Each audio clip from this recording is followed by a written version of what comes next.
I call it Ozempic the movie because because it's like take a shot and you're all going to be great. Your life is better. The quick fix. The quick fix. Yeah, you found the fountain of youth here.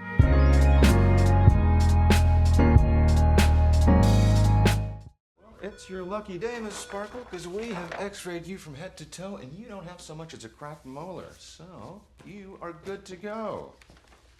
Vaccination, okay. Not currently on any medication. By the way, I just want to say, my wife is a huge fan. Blood type. Oh, hey, it's your birthday. Happy birthday.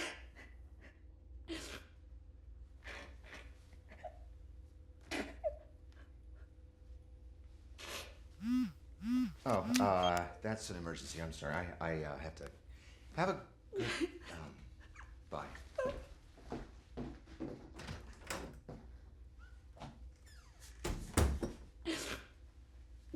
One moment. There's just one last exam to perform. I thought he said I was good to go.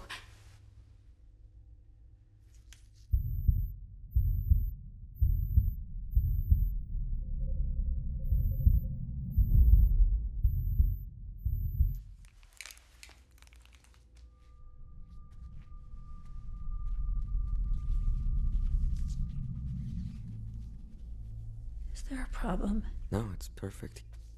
You're a good candidate. I mean, you're good to go. I wish you the best.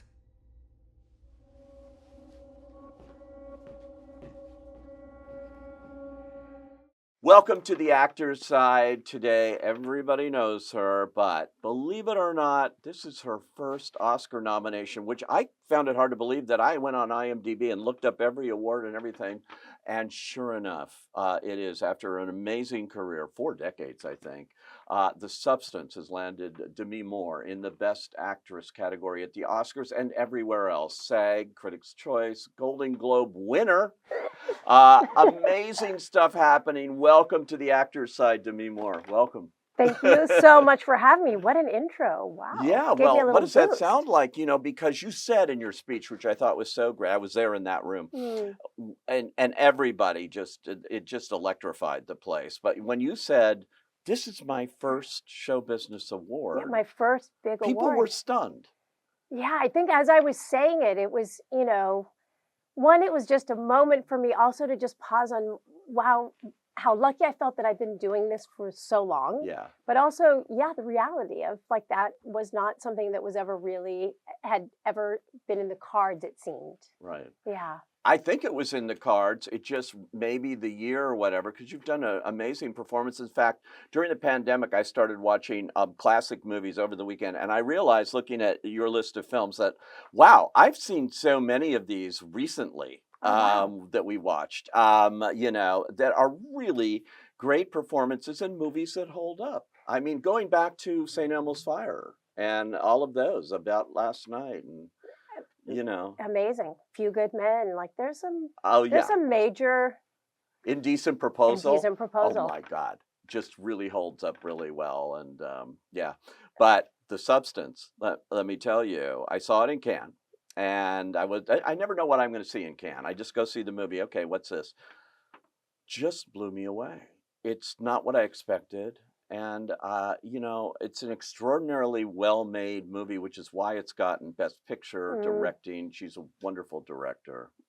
Tell me about this. When you got this offer, what did you think reading this? I mean, when the script was sent to me, they, my agent really was like, he kind of was, I don't want to say couching it, but I think as seeing the film, you realize how do you give a one-liner to what this is? And he said, I really don't want to say anything. I think you should just read it. And I'm sure that there was an awareness of perhaps different actresses might having sensitivities towards what the context of it was. Yeah. But as soon as I read it, I was like, oh, I get it because it's impossible to fully articulate. But I was just so blown away, one, by the depth of the subject matter, but also the uniqueness of how she was looking to delve into the subject matter. She's a very detailed writer as well as you see in the film. It's very specific, and so a lot of it was very very clearly spelled out what the visual aspect of this was. But I was so moved, not so much by what isn't new information, which is aging out in Hollywood. That's not new. That's been around forever. It's not. That's something we're all aware of, but it hadn't been really highlighted in this way. Kind of that seeking validation, the adoration, kind of those, but the beauty standards, some of that I felt like, well, this is important, but not new. But what was really new was that exploration of the violence we have against ourselves, the negative self-talk, the self-judgment. I thought, wow, this is something I don't know if I've ever seen. And to do it in such a visceral way. Yeah. I mean, it was definitely scary. I felt like, okay, this is asking a lot. It's going to really push me out of my comfort zone, but in the right kind of way. It scared me in the right kind of way. And I knew that the depth of raw vulnerability that was going to be asked of me was something equally scary but exciting. But it's also, it's so many elements of movies and things. It's comedy, it's grand guignol, it's horror, it's drama. It's very relevant to today. All of these things. It's Frankenstein meets All About Eve, except in the case of All About Eve, you're both of those parts. Which is fascinating. I've never seen anything quite like this. No, I don't think there is anything like it. Right, ever. I know. I think that's why it's so shocking, and yet at the same time, there's a beautiful reverence towards her inspirations. Yeah. Of other directors, other moments that I also really appreciate. Oh, totally. And it looks like a lot of physicality went into this role too. How difficult was that? Obviously, the makeup, just sitting there getting all of that applied, but I think maybe I have a kind of a natural pull towards something that has a physicality. I've done obviously a few things that have had a more demanding ask. Yeah. In a way, I don't know if I fully comprehended exactly how much was going to be asked of me until I was really there. Mm-hmm. Because some of it isn't something that I had any frame of reference for. Like finding that degraded body and how it moved, and even because it also had its own logic. Yeah. Like the fact that I could, I'm in this aged body that's with a humpback, but then I could haul ass down a hallway. Like I was like, okay, I'm going to try to make my own logic, because we were operating in a world that was not defined by normal rules. Right. And so sometimes just to wrap your head around and so that you could still ground it and make it authentic.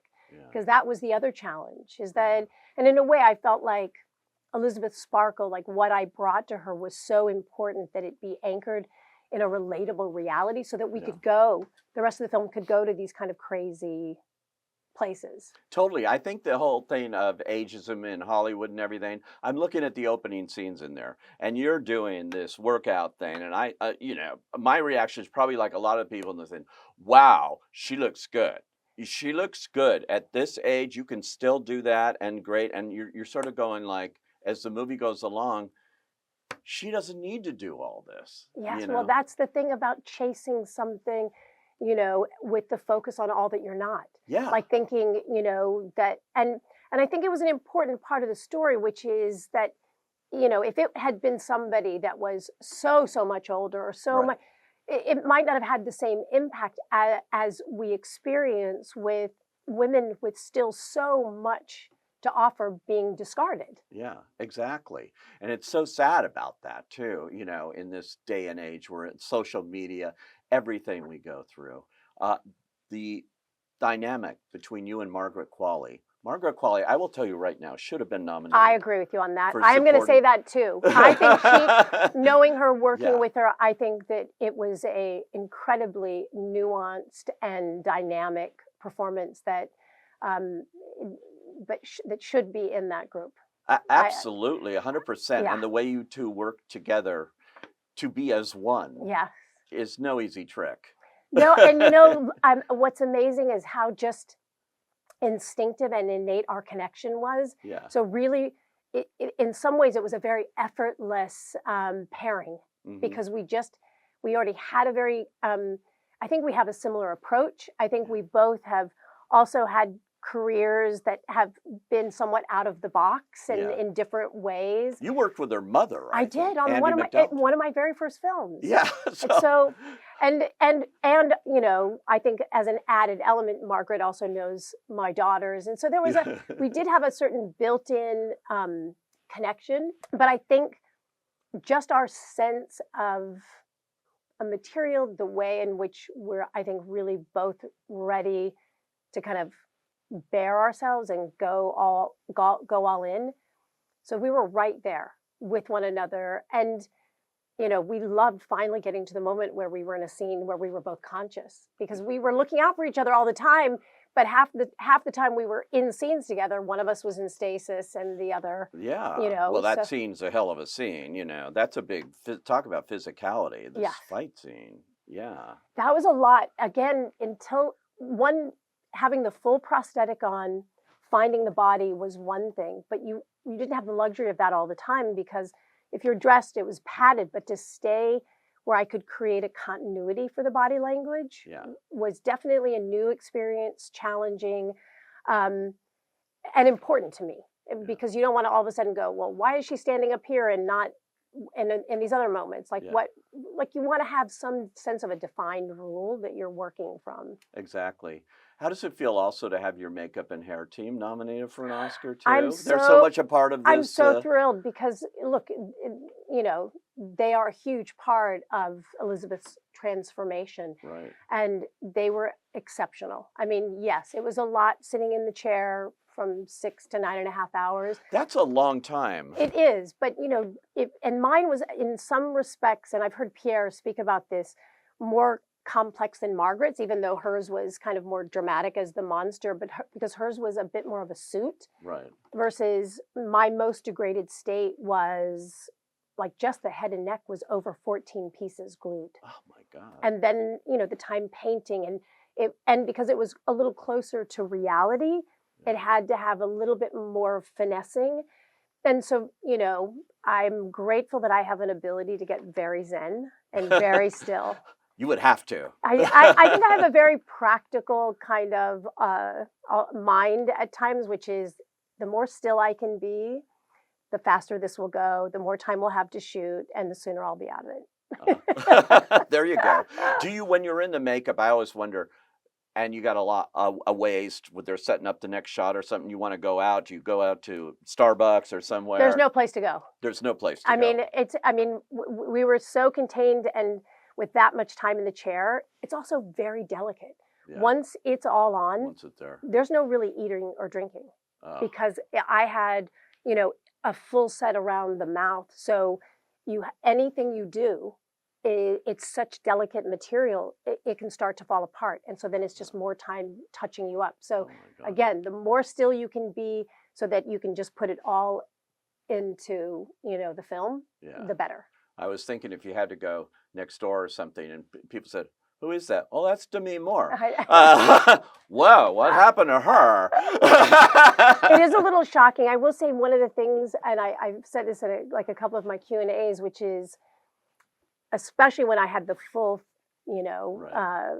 what Corley noted as the Gollum look, Yeah. but as soon as it was all on, before I stepped on the set, I found it very helpful to just go take like a minute or two just to look at myself, so that I could completely kind of align with what the outside was, because your inside is still one thing, and you kind of forget. So I just kind of really like taking that in was always kind of helpful and really grounding. Yeah.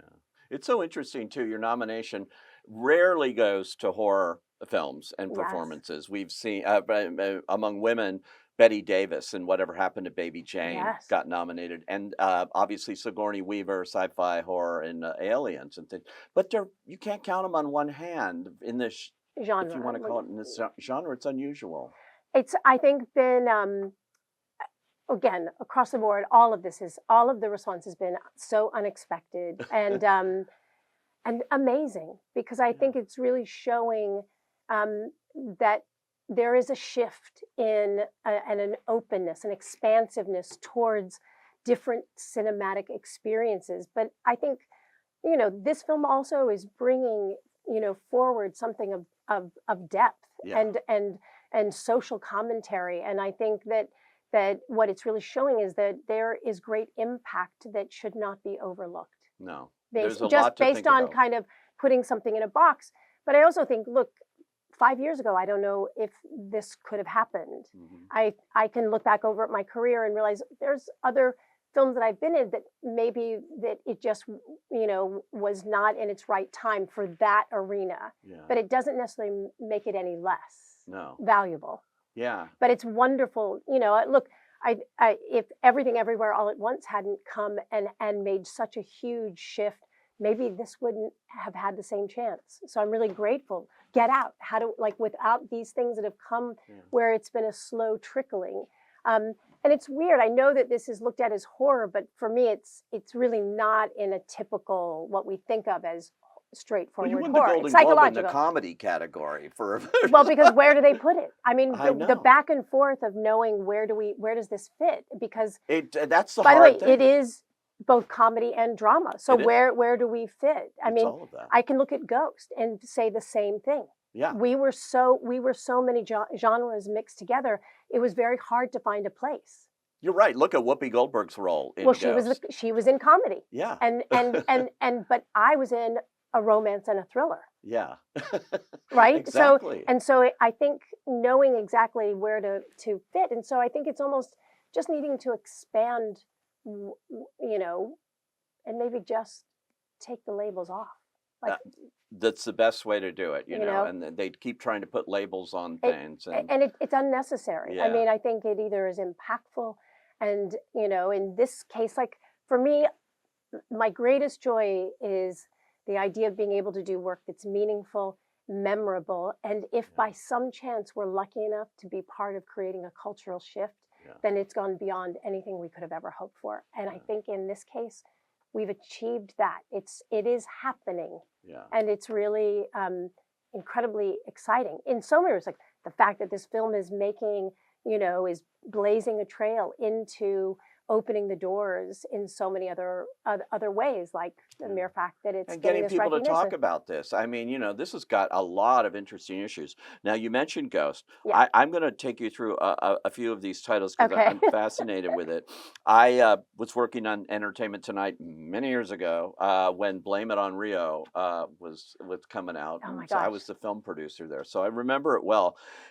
You played Michael Caine's daughter I in did. that, and one of my all-time favorite directors, Stanley Donen. Stanley Donen. Amazing. And that was a huge break because here's what I remember about it. They were pushing us on Michelle Johnson, Yes. who was the co-star, and they were She really was making and she was considered the main female lead. the main one. Yeah. All the reviews and everything that came out said Demi Really? Moore. Oh, yeah. I've never read any of them. Oh my God, you should, because I remember it so well. I'm going like, who's Demi Moore? Wow! And when that Really? movie came out, that was what we focused on. I still remember that Wow. to this day. A movie, by the way, that most likely could not get made. Really? Well, think about what the Well, concept now. is. Yeah, could not get made. Two fathers on vacation with their two daughters, Yeah. and the one father having an affair with the other daughter. Yeah.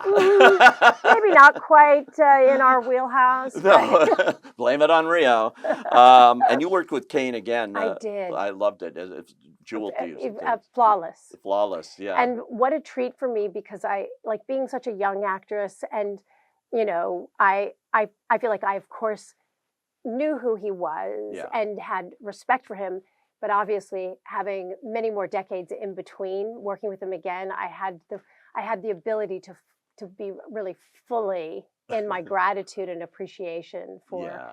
just what an incredible actor he is, and what a gift that was for me Oh, to work with totally. him. I mean, I Yeah. knew it then, but I was what, 19, 20 years old when I did Blame It on Rio. Yeah. So that was Amazing. a real treat for me.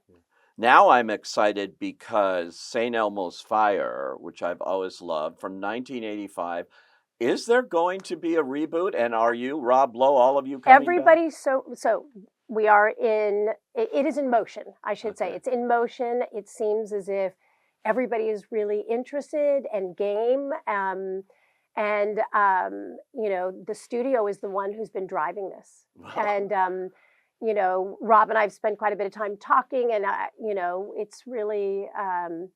I think it would be such a wonderful experience and joy to kind of bring and see. We just have to see. We'll see what they can. And what happened to Jules? That's what's kind of fascinating is going. What did happen? Who did she become? Who did all of them become? Yeah, it's perfect timing. Too bad Joel Schumacher. I know. I know. He's a lovely guy too, Joel. About last night, we've already seen a remake of that movie, with a black cast and things. I haven't seen it, but yeah, Kevin Hart and yeah. everything. It was fine. As far as something, it's not as great as the original, I think. Nothing ever is. But it was based on sexual perversity in Chicago and all of that. And that was another big breakthrough role, I think, for you. It was a definitely kind of I think that kind of moved things into like a little bit more leading lady. It was obviously Rob and I. And Ed Zwick, super wonderful, director, smart material, Jim Belushi, Elizabeth Perkins. It's so great you get to work with all these wonderful directors. Ridley Scott, I'm thinking of. Highlight for me. Was that? Yeah, G.I. absolutely. Jane? Yeah. Absolutely. Like that was, first of all, he is, has this ability to, you could be asking a question like, what are we doing here? And literally you give him a piece of paper and in, 20 seconds, he's like drawn a storyboard for you. You're seeing it. It's amazing. And I have a lot of pride in that film. I think it may have been slightly ahead of its time and perhaps challenging on many respects to the status quo, as I tend to like. But I think talk about a film that really holds up. I think that really holds up. Yeah, I mean. And Anne Bancroft. Huh? I got to work with Anne Bancroft. I mean, oh my God, that's right. Anne Bancroft. Anne Bancroft. That is, I would say, in my career, definitely one of my highlights of I'm working curious, with a hero. It got a little bit of notoriety on the Oscars. Speaking of the Oscars, when Will Smith and Chris Rock, and all of a sudden that was a joke about G.I. Jane. Which I think, if I'm interpreting correctly, I don't think Chris meant it as a slight. I actually think he was just paying it as a compliment. Yeah, totally. And so there might have just been a little bit of a misunderstanding, a misperception of what he was saying. It was certainly interesting. Oh my God, this is another one I recently watched again. Boy, does it hold up! A Few Good Men. Few Good Men. Rob Reiner directed. Aaron Sorkin. Yep, Aaron Sorkin. Yeah. Yeah. That was amazing material, and talk about having an opportunity to. I mean, there are so many wonderful actors in the film. Kevin Bacon, Jack Nicholson. I mean, like watching Jack do that courtroom scene was an education of professionalism. Like I don't know if I had ever seen to quite that degree. He did everything for everybody off camera the entire day in that big courtroom moment for everybody else. And they shot his side last. And he gave 110% all day. That's amazing. It's like, and it was really one of those moments, that in just watching and from, that gift opportunity of learning and saying, this is what it means to be generous, a generous actor showing up for your fellow actors. It's very cool. It also proves that you have chosen well because The Substance is up for Best Picture. Ghost was up for Best Picture. Was it? Few Good Men was up for Best Picture. So, you've been associated. I've done okay. You've done really well in choosing these movies that also beyond the performance, have meaning and significance. And I mentioned Indecent Proposal because I have to say that's still a very intriguing movie, and it really works. Working with Robert Redford. Also incredible. Like I was working with, from Jack to Robert Redford, like icons that I kind of grew up watching, and and Woody Harrelson also Oh, in that with oh, Adrian Lyne, and yeah. you know, also very provocative material, really Yeah. challenging and bringing forward, you know, really deep questions that I felt like I knew that that would really stir up a lot of debate for people. But, Yeah. you know, with that question of, is there a price for everything? Right. And, you know, and yet it also was really anchored in something that was very vulnerable and real Yeah. in this, you know, couple's relationship. It was, I don't know if I've ever been shot more beautifully. Adrian Lyne Oh my really God. is, you know, Great camera work. yeah, Fantastic. Disclosure is still very timely too in dealing with sexual so harassment. interesting. But that was like a, you know, a very first story that was actually really showing it in reverse, putting the woman Exactly. in the seat of power. Yeah. Obviously, we've seen a lot more with that today, but Yeah. at that point, I mean, which Wow. we're talking 31 years ago. Wow. 31 years ago. It's I unbelievable. know that because I started that movie when my youngest daughter was a month old. Oh, And she literally just turned 31 2 days ago. oh my God. So Yeah. that's Time how I know. flies. Wow. I know. 31. Let me ask you about striptease too, Yeah. because there was a lot. You know, Pamela Anderson did a terrific movie this year called Last Right. Showgirl. She talked about, you know, training for that and everything, and also Mikey Madison training with a strippers pole too in Honora and everything. You were the OG here on that. on But doing you know what's beautiful, and this is just a small marker of where we've come. I think, that. you know, I think I may have experienced a little bit of kind of harshness about playing a stripper Yeah. when I did, in terms of not being people not seeing past the external and into the humanness of the Yeah. character. And I think the beauty in seeing Honora, besides her incredible performance, Mikey's incredible performance, was just the openness to see the humanness within that. This is a person. It's not an idea.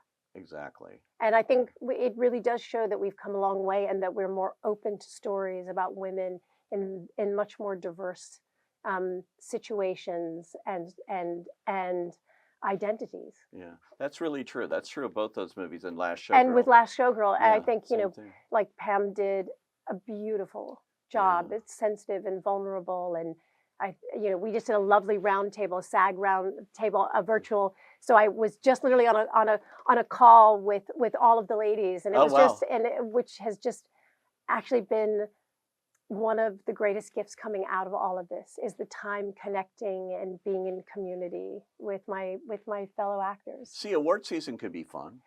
I think it's all about what you make it. Oh, And yeah. It isn't. Yeah.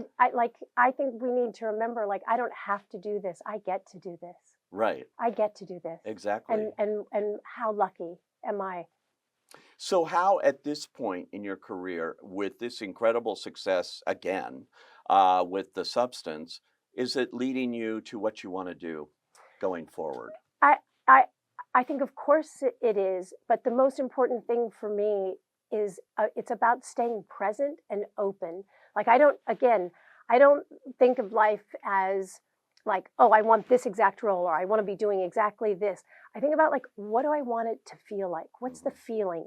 And then I can then step back, hold that intention, and allow to see what unfolds. Yeah. I know that I would love to continue to do meaningful and memorable work that challenges me, so that I not only grow as an artist, but I grow as a person. Yeah. And to work with people who help me to elevate and expand and become better at what I do.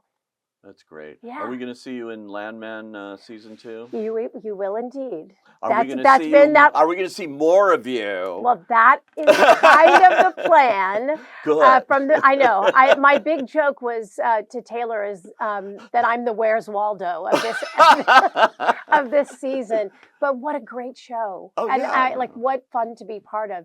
Billy Married Bob to John Hamm and yeah. Billy Bob Thornton, amazing. John, amazing. I mean, like, I haven't worked with all of the cast yet, but really, I'm so happy for everyone involved. But Yeah. it's really a good show. Yeah, well, Taylor, we need to see more of Demi Moore in season 2.